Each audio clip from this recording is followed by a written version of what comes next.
So, as you know, I'm a professor at Ohio State. I'm contractually obligated to root for the Buckeyes. I'm guessing there are a lot of Buckeyes fans here, you know. Go Bucks, right? Yo, there you go. Now, how likely are you to hire a Michigan fan? See, 3 people. Now, regardless of how we feel about Michigan fans and their poor choices in which team to root for, does that indicate anything about their performance as an employee?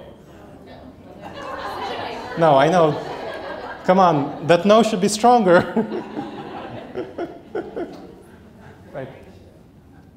So this is a typical problem that we run into, the halo effect and the horns effect. You know, the Buckeyes, that's a tribe.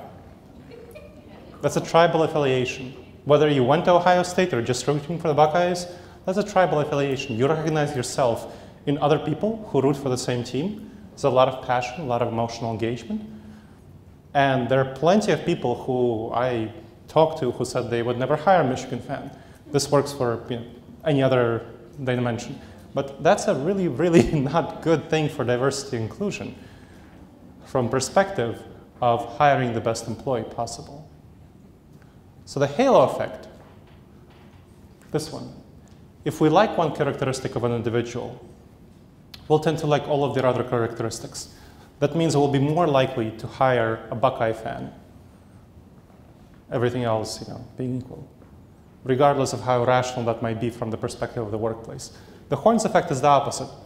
If we don't like one characteristic of someone, if they, for some reason, root for Michigan, we're not going to like all other aspects of them. We're going to have decreased evaluations of them. Very tribal, very big problem.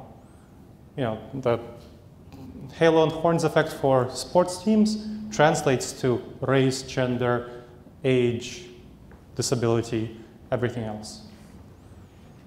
Accents, mental illness, all sorts of things.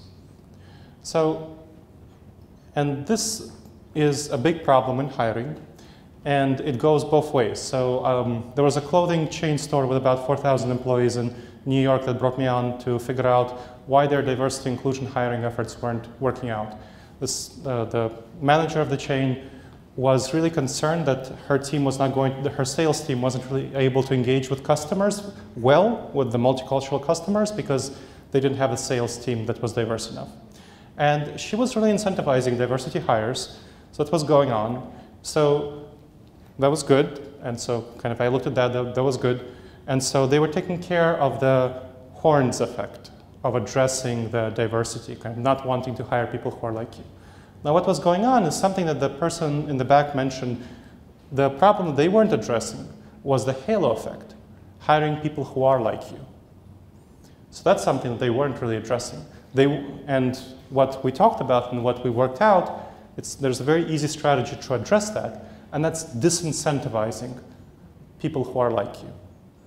So in your employee assessment questionnaire, evaluating whether somebody is like you, whether they're a Buckeye fan, whether they went from the same place, were they born in the same place, do they come from the same cultural background, socioeconomic background, and giving them negative points for it.